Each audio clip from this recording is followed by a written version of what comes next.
amma ba'du. Yang saya hormati Direktur MBS Al-Amin, Mas Husnul Amin, moderator Mas Erik, Ustadz Munifi yang saya muliakan, dan semua saja yang hadir di sini dan tidak bisa saya sebutkan satu persatu, menyadari kemudian cinta yang berlebihan kepada jamaah atau kepada kelompok itu lalu melupakan kepada tujuan yang asasi gitu. Nah, itu ya yang poin pertama yang ingin saya sampaikan, bahwa kita menempatkan Muhammadiyah sebagai bagian dari ikhtiar untuk mencapai keberagamaan yang lebih baik. Nah, karena itu ada ikhtiar-ikhtiar yang lain tentu saja ya, ada ikhtiar-ikhtiar yang lain, dan sikap kita terhadap ikhtiar-ikhtiar yang lain itu adalah harus toleran. Saya mengikuti beberapa kali atau ceramah atau kajian yang dibawakan oleh Profesor Samsul Anwar, Ketua Majelis Tarjih Pimpinan Pusat Muhammadiyah.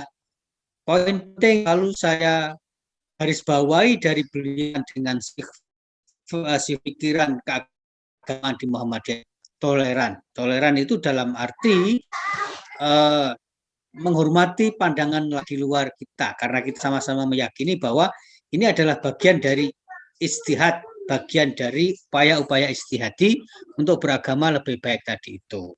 Sehingga kalau kita mencintai Muhammadiyah, menurut saya salah satu wujud cinta kepada Muhammadiyah itu ya toleran terhadap hal-hal, toleran terhadap kelompok atau penafsiran keagamaan lain di luar Muhammadiyah, sepanjang itu tidak bertentangan dengan prinsip-prinsip dasar keagamaan yang digariskan oleh Islam. Nah, maka bagaimana cara mencintai? Saya ingin masuk juga ke dalam hakikat Muhammadiyah, karena tadi itu misalnya dikutip oleh Mas Erik, bagaimana jangan buru-buru menjadi Muhammadiyah, tapi pelajari lebih dulu supaya menjadi tahu, dan dari tahu itulah proses kita memilih menjadi lebih baik gitu. Maka saya ingin masuk pertama berkaitan dengan hakikat Muhammadiyah. Pertama adalah Muhammadiyah ini sebagai sebuah gerakan modern. Maka mencintai Muhammadiyah saya adalah dengan cara mencintai nilai-nilai modernitas yang dibawa oleh Muhammadiyah. Bagaimana kita memahami modernitas Muhammadiyah? Ya tentu saja modernitas itu adalah sesuatu yang berubah-ubah berdasarkan situasi.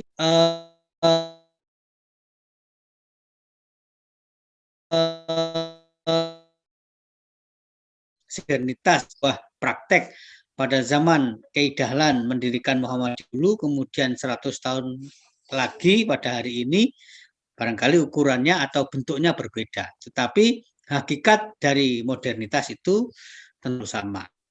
Nah, di antara sikap orang modern, nah itu ya, bisa mengutip studi yang dilakukan oleh Profesor Ahmad Zainuri tentang Muhammadiyah sebagai gerakan Islam modern. Itu beliau mengutip aneka ragam pandangan para ahli tentang apa yang disebut dengan modern itu. Ada ciri-ciri tentang kemodernan. Nah, salah satunya adalah ciri orang modern itu adalah penghargaan terhadap waktu. Nah, itu.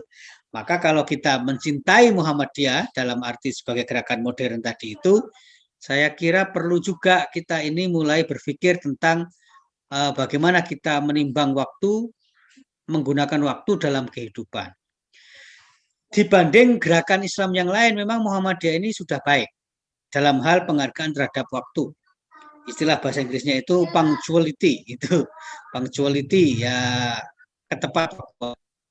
Tapi memang ada beberapa hal yang perlu kita tingkatkan. Misalnya saya kira gejala umum lah ya, di acara-acara baik itu di level amal usaha, pendidikan, atau yang lain-lain, itu seringkali kita kumpul pada jam yang ditentukan, tapi juga kita sudah resah nunggu nggak dimulai-mulai.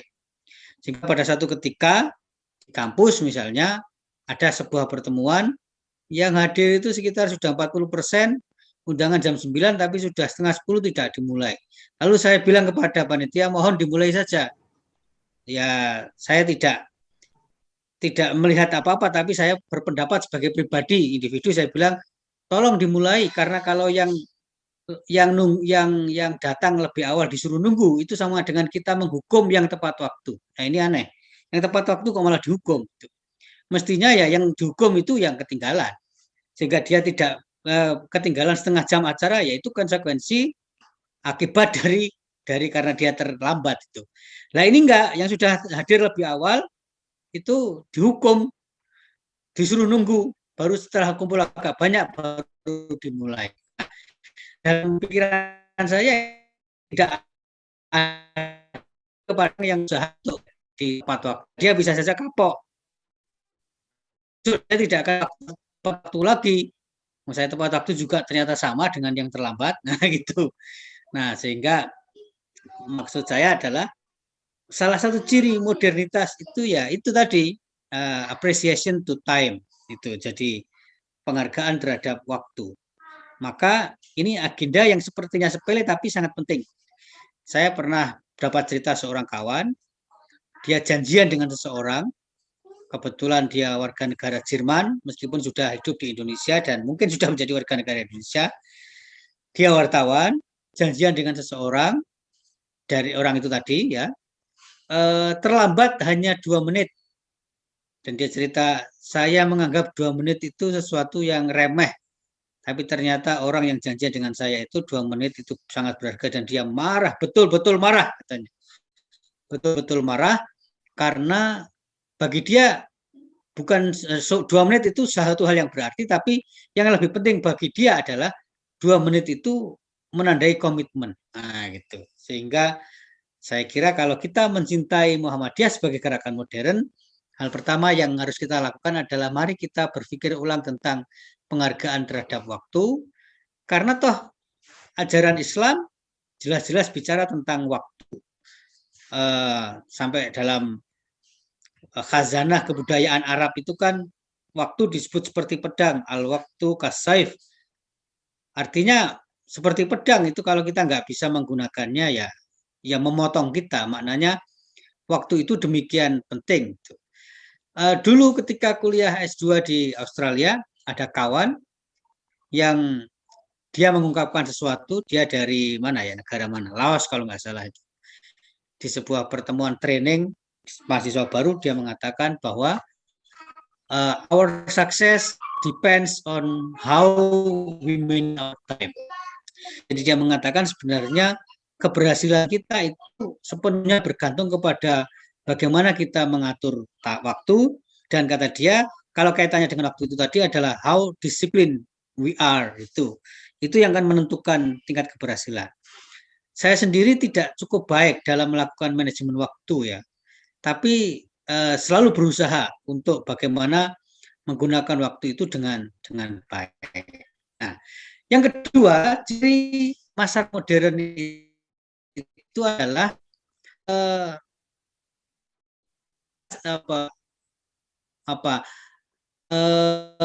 informatif. Informatif artinya tidak buta terhadap informasi. Sebenarnya modernitas dan Islam itu nyambung ya. Karena kalau kita bicara tentang waktu tadi itu prinsip masyarakat modern kan waktu. Ternyata Islam bicara waktu. Prinsip masyarakat modern itu adalah harus ada check and recheck tentang informasi. Ajaran Islam juga mengatakan tentang tabayun. Jadi sebenarnya modernitas itu, sehingga saya memahami sebagai gerakan Islam modern, itu yang dilakukan oleh Kiai Dahlan itu adalah mengembalikan istilahnya itu elan vital gerakan Islam, elan vital ajaran Islam yang barangkali sudah mulai ditinggalkan oleh banyak orang pada zaman itu dan sampai dengan zaman sekarang.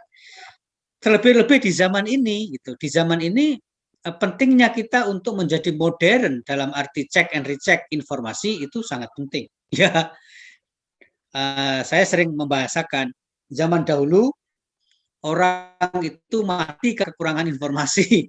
Tapi sekarang kita mati terlalu banyak informasi. Ibarat pepatah itu, ayam mati bukan karena kekurangan makanan, tapi ayam mati di lumbung padi. Kita jadi limbung, tidak tahu menentukan sikap karena terlalu banyak informasi yang hadir kepada kita. Dan kita kehilangan eh, kehilangan satu mekanisme yang disebut dengan tabayun. Ya, di dalam Al-Quran itu disebutkan kan, idza ja'akum fasikun binabain fatabayanu. Ayat ini kita hafal, kita dengar, tapi yang perlu kita pikirkan dalam lagi adalah tabayyanu itu dalam wujud kontemporernya apa gitu ya. Ya bagaimana kita selalu melakukan cek terhadap informasi yang kita hadapi, karena kegagalan mencerna informasi itu menjadi sangat berat. Jadi itu yang dua, ciri masyarakat modern. Yang ketiga, masyarakat modern di kecintaannya kepada pengetahuan, bahasa Inggris itu disebut dengan strive for knowledge. Ini juga sejalan dengan ajaran Islam kan. Nabi Muhammad bersabda, utlubul ilma, menuntut ilmu itu harus jauh ya, disebutkan itu kan, dari sampai ke Cina dan seterusnya itu, tapi juga ada menuntut ilmu itu dari lahir sampai liang lahat. Itu kan sebenarnya dalam bahasa Inggris itu disebut dengan strive for knowledge. Jadi rasa haus dan penasaran terhadap ilmu pengetahuan itu menjadi ciri masyarakat modern. Sehingga kalau kita ketemu dengan orang yang tidak begitu berpengetahuan, masyarakat ya, masyarakat suku-suku tertentu disebut sebagai primitif, kemudian dibandingkan dengan masyarakat lain modern itu lawannya primitif. Sebenarnya pada apa sih perbedaannya itu ya, karena strive for knowledge tadi itu, karena masyarakat primitif misalnya suku-suku pedalaman yang tidak mengenal peradaban, itu kan mereka tidak pernah berbicara tentang saya ingin tahu apa, yang mereka warisi dari zaman ke zaman dalam kehidupan dengan nenek moyangnya, itulah yang selalu dijalankan. Nah, maksud saya dengan mengungkapkan ini adalah seandainya kita bisa menghidupkan 3 prinsip ciri gerakan Islam, gerakan modern gitu, itu tadi saya kira ya itulah wujud cinta yang hakiki kepada Muhammadiyah. Kedua, Muhammadiyah sebagai gerakan Islam. Saya selalu membahasakan dengan kategori bahwa membicarakan Muhammadiyah sebagai gerakan Islam itu adalah berbicara tentang misi yang dibawa oleh Muhammadiyah untuk melakukan pemanusiaan terhadap manusia itu. Maka kalau kita cinta Muhammadiyah, di dalam diri kita itu harus ada rasa cinta kepada kemanusiaan tanpa diembel-embeli oleh identitas. Nah, karena ada kawan saya sosiolog mengatakan atribut itu bikin ribut. Nah, itu jadi saya kira itu ada benarnya. Karena belum apa-apa kalau hendak menolong orang dengan berdasar atribut itu jadi sangat susah. Muhammadiyah kontemporer hari ini memberikan contoh kepada kita dengan sangat baik bagaimana menempatkan kemanusiaan itu pada misi yang sangat tinggi dan mulia. Muhammadiyah Disaster Management Center misalnya, itu kan sudah tidak melihat agama kalau menolong orang. Masa orang dalam bencana lalu dilihat agamanya apa dulu? Kalau ada orang mau ditolong ditanya, kalau sudah kelihatan Muslim ditanya organisasinya ya. Muhammadiyah tidak mengenal itu, meskipun ya, saya pernah agak gelo itu dalam arti apa ya, betul begitu. Saya pernah cerita mungkin di forum-forum tertentu, ketika pada tahun 2006 saya melakukan penelitian untuk S2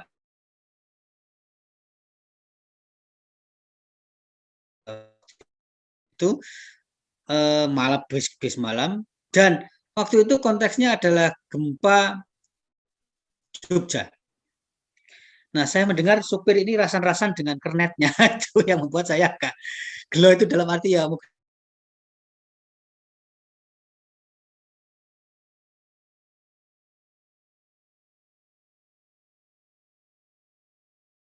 lazismu, tapi memang antara orang yang cerita ke saya dengan di mana lazismu berada itu tempatnya beda. Nah, itu tempatnya beda itu dalam arti satu kabupaten apa, yang lain kabupaten apa, meskipun berdekatan, cuma di perbatasan. Kemudian saya bicara kepada teman pengelola lazim itu, Mas, kemarin itu ada orang, memang saya tahu kondisinya termasuk orang yang ya duafa lah. Dia cerita tentang kesulitannya membayar SPP anak, membiayai pendidikan anaknya gitu. Kira-kira lazismu yang sampaikan kelola lazismu, kalau saya nitip dia sampai santuni dari lazismu itu kira-kira bagaimana? Lalu saya ditanya, di mana dia Mas? Saya bilang di Kabupaten A. Waduh nggak bisa, kan lazismu saya di Kabupaten B. Itu kalau dia di Kabupaten A ya berarti tidak bisa diberi bantuan Kabupaten B. Lalu saya nyeletuk aja, oh memang namanya lazismu itu apa, jadi harus melihat dia di kabupaten mana untuk bisa dibantu oleh orang di kabupaten mana. Jadi mau bantu itu terbatas wilayah itu loh. Jadi saya guyon gitu, memang namanya lazismu, bukan lazis kita. Dia tertawa itu, tapi saya itu ya guyon ya serius gitu loh maksudnya. Nah maksud saya eh, apa yang begini-begini tidak boleh terjadi lagi gitu loh. Hanya karena beda wilayah, lalu kita mengatakan wah nggak bisa dibantu, wong dia di situ dan lazis saya di sini. Karena kalau sudah menyangkut etika kemanusiaan itu kan universal, dan saya menjadi sangat gembira dan bahagia ketika pada tahun 2014 kami mengadakan acara semacam workshop pemikiran Islam anak muda Muhammadiyah di Universitas Muhammadiyah Surakarta. Itu ada presentasi dari pengelola lazismu Sragen itu, Sragen. Dan pengelolanya itu cerita bahwa kami lazismu Sragen ini menjangkau wilayah yang sangat luas. Dimanapun orangnya, siapapun orangnya, kalau perlu pertolongan kami tolong. Bahkan dia bercerita tentang entah gimana, saya lupa persis, tetapi intinya lazismu Sragen itu menolong seorang pasien dari Madura yang diantar dari Sragen ke Madura dengan menggunakan ambulan lazismu itu. Nah ini kan berarti menghidupi, mencintai Muhammadiyah itu ya dengan menegakkan misi kemanusiaan Muhammadiyah tadi itu. Lalu berkaitan dengan ini, saya juga ingin sedikit memberikan tafsir saya ya. Jika salah ya mohon diluruskan. Tapi ini penafsiran saya. Di mana-mana kaitannya dengan kemanusiaan tadi itu ya, itu kan ada perkataan yang sangat sakral dalam gerakan Muhammadiyah itu adalah hidup-hidupilah Muhammadiyah, tapi jangan mencari hidup di Muhammadiyah. Dalam sebuah kesempatan Baitul Arkom, dosen-dosen UMM pada bulan puasa kemarin, saya mengatakan begini, konteksnya adalah Muhammadiyah baru awal berdiri. Muhammadiyah itu ditopang oleh misi atau visi filantropis aktivis-aktivisnya yang rata-rata pedagang itu. Tapi setelah sekian lama, termasuk saya ceritakan di dalam forum itu adalah tentang bagaimana keidalan nutuk kentongan itu kan karena saking filantropisnya itu. Lalu keadaan sekarang berubah. Nyatanya Muhammadiyah kaya, Muhammadiyah mampu menghidupi jutaan orang, mampu memberikan pekerjaan kepada jutaan orang, dan kita sudah tidak usah menutup malu-malu mengatakan tidak mencari hidup di Muhammadiyah. Saya dosen di Universitas Muhammadiyah yang kalau dihitung mungkin 80% dari kehidupan saya itu bergantung kepada pekerjaan saya di UMM, kan gitu. Nah, maka kalau saya menyangkal bahwa saya menyangkal mencari hidup di Muhammadiyah kan tidak mungkin.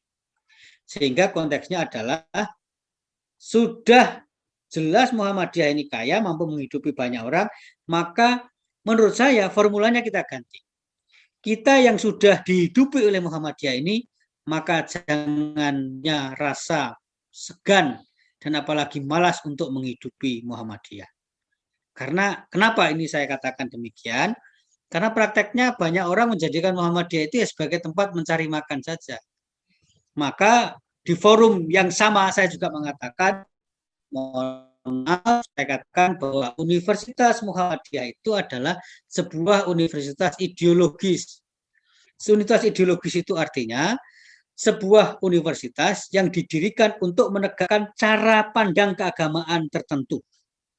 Dan cara pandang keagamaan yang kita inginkan melalui pendidikan itu ya cara pandang keagamaan Muhammadiyah. Sehingga kalau dalam konteks itu kita tidak usah ragu-ragu menurut saya ya menyebut bahwa Universitas Muhammadiyah atau perguruan tinggi Muhammadiyah itu adalah perguruan tinggi ideologis.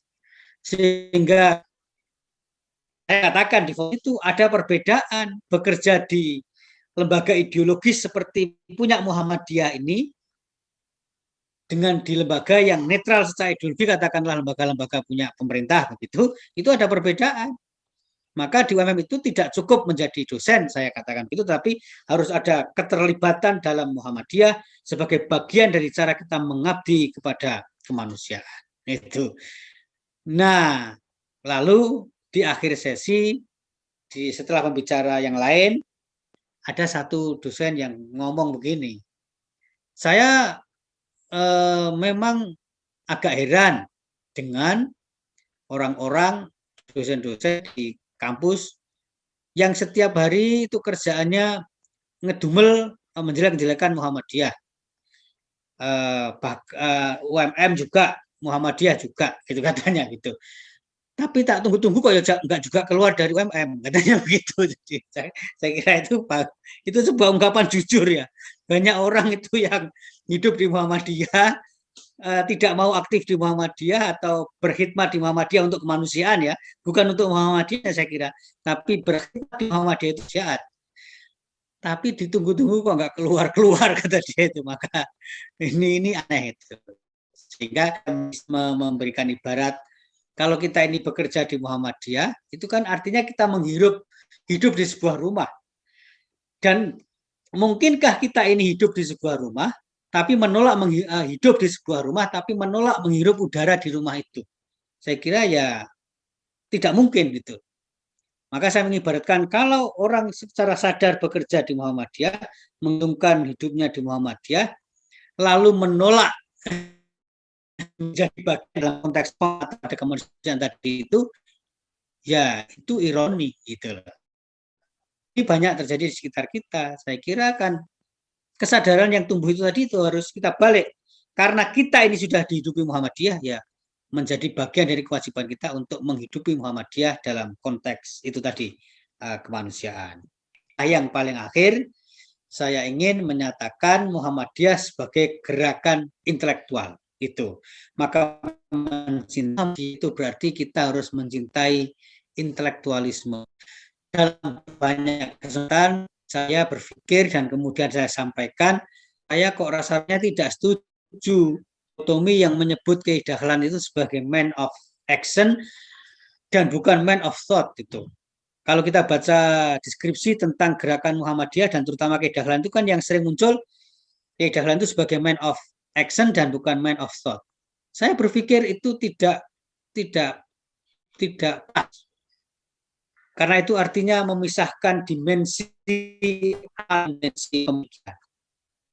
Ya, itu bidang pemikiran ketimbang di bidang katakanlah amal. Tapi dalam konteks keidahlan, tidak mungkin keidahlan itu melakukan tindakan sosial tanpa refleksi. Untuk melegitimasi pandangan saya, keidahlan itu dari dua-duanya. Gabungan dari action and thought, itu gabungan dari pikiran dan amal. Itu saya mengutip guru kami dulu di jaringan intelektual Muhammad Abdurrahman Marhum.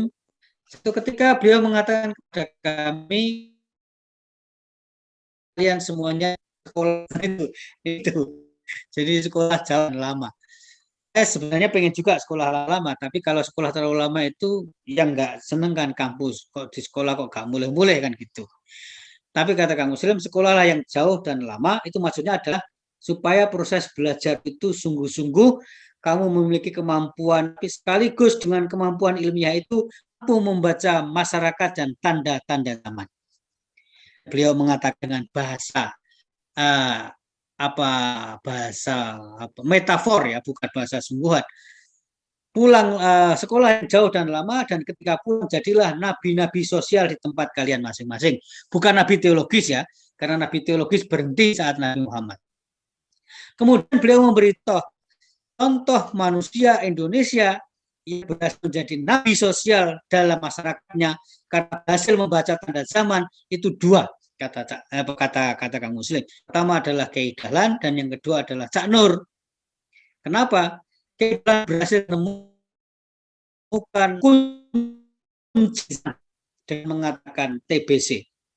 Kata Kang Muslim, coba kamu cari satu istilah seperti Kiai Dahlan ngomong itu, yang kira-kira istilah itu bisa hidup 100 tahun dan orang 100 tahun kemudian masih membicarakannya dan mengamalkan tafsiran itu. Kang Muslim itu kemampuan luar biasa. Kemudian Cak Nur, kata Kang Muslim, itu sebenarnya Nabi Makat itu ada ketika dia mengatakan Islam yes, politik Islam no.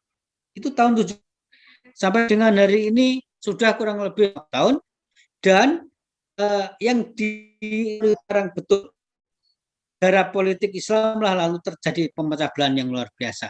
Tapi Islam ya, partai Islam, politik Islam no. Nah, saya kira begitu dari saya ya, mudah-mudahan maaf kalau terlalu kekurangan, maaf yang terima kasih. Assalamualaikum warahmatullahi wabarakatuh. Terima kasih Pak Boy.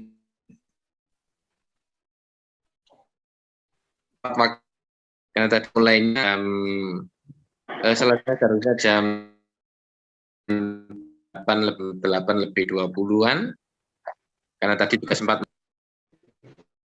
Kemudian bagaimana dia?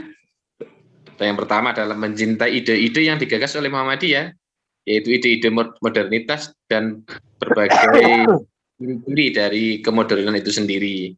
Kemudian cinta kepada persoalan humanitas, yaitu masalah-masalah kemanusiaan yang menjadi concern Muhammadiyah sampai hari ini tentang kemanusiaan. Kemudian cinta kepada persoalan intelektualitas dan sebagainya. Saya kira cukup panjang yang disampaikan oleh Pak Boy dan juga cukup jelas dengan contoh-contoh konkret betapa beliau punya pengalaman yang luar biasa berkaitan dengan Muhammadiyah. Baiklah, kita akan lanjutkan pada sesi pemateri kedua, yaitu Ustadz Munih Bahron Idris. Beliau adalah pengurus Majelis Tabligh Pimpinan Pusat Muhammadiyah, yang tentu saja karena beliau adalah cicit dari pendiri Muhammadiyah, yaitu Kiai Ahmad Dahlan. Berarti saya sudah mengenal dua cucu ini, atau cicit. Yang saya baca itu ada yang di Thailand ya, ada Profesor Wain Dahlan, ya, yang di Thailand, ya. Profesor Wain Dahlan ya, itu saya juga baca di beberapa literatur. Kemudian di tengah-tengah kita sudah ada salah satu juga cicit dari Kiai Dahlan, Ustadz Munih Bahron Idris. Nanti beliau akan memberikan testimoni, cerita-cerita, pengalaman-pengalaman bagaimana bermuhammadiyah, dan tentu saja sikap apa yang harus kita ambil, kita pilih agar mencintai Muhammadiyah. Kepada Ustadz Munihi, waktu dan tempat kami persilakan kurang lebih 30 menit. Monggo, Ustaz. Assalamualaikum warahmatullahi wabarakatuh.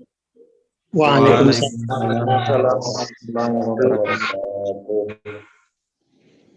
Alhamdulillahilladzi arsala rasulahu bil huda wa dinil haqq liyudhhirahu 'ala ad-dini kullihi wa kafa billahi syahida. Asyhadu an la ilaha illallah wahdahu la syarikalah wa asyhadu anna Muhammadan abduhu wa rasuluh la nabiyya ba'dah. Allahumma shalli wa sallim khatamal anbiya'i wal mursalin Muhammadin wa ala alihi wa ashabihi ajmain. Amma ba'du. Bapak-bapak, ibu-ibu dan saudara-saudaraku rahimakumullah. Ya.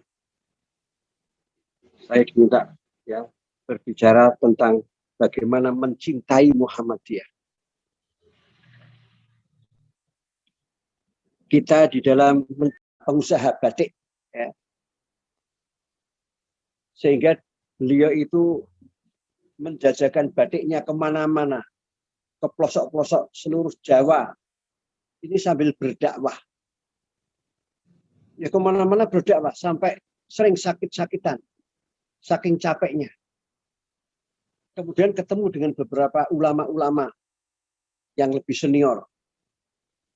Itu dikatakan kalau kamu itu dakwah hanya sendirian, mungkin yang melakukan dakwah ya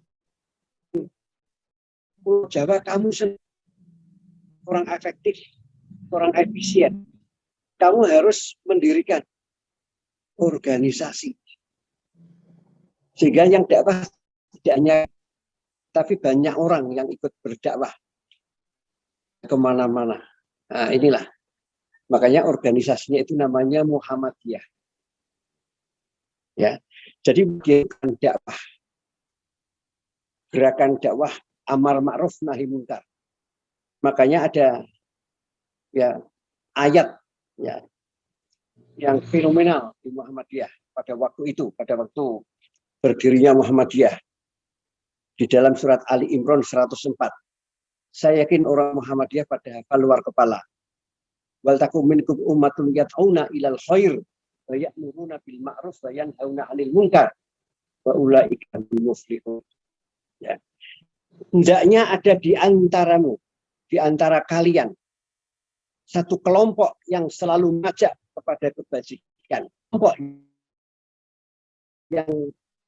itulah Muhammad berdakwah amar ma'ruf nahi munkar ya, mengajak kepada kebajikan, memerintahkan untuk berbuat ma'ruf, mencegah kemungkaran. Dan mereka itu yang beruntung. Jadi Muhammadiyah itu gerakan dakwah. Makanya kalau kita ini berada di lingkungan Muhammadiyah itu mestinya juga harus membawa misi Muhammadiyah dakwah. Balighwani walau ayah, meskipun hanya satu ayat. Kita dakwah kemana-mana. Yang menjadi dosen, ya itu khususnya bisa dakwah kemana-mana. Dosen di Universitas Muhammadiyah itu wajib bisa khutbah Jumat. Inilah gerakan dakwah. Ya dakwah hanya dakwah bilisan, bilhal, ya, dengan amalan, dengan lisan saja. Makanya saya terinspirasi dari saudara juga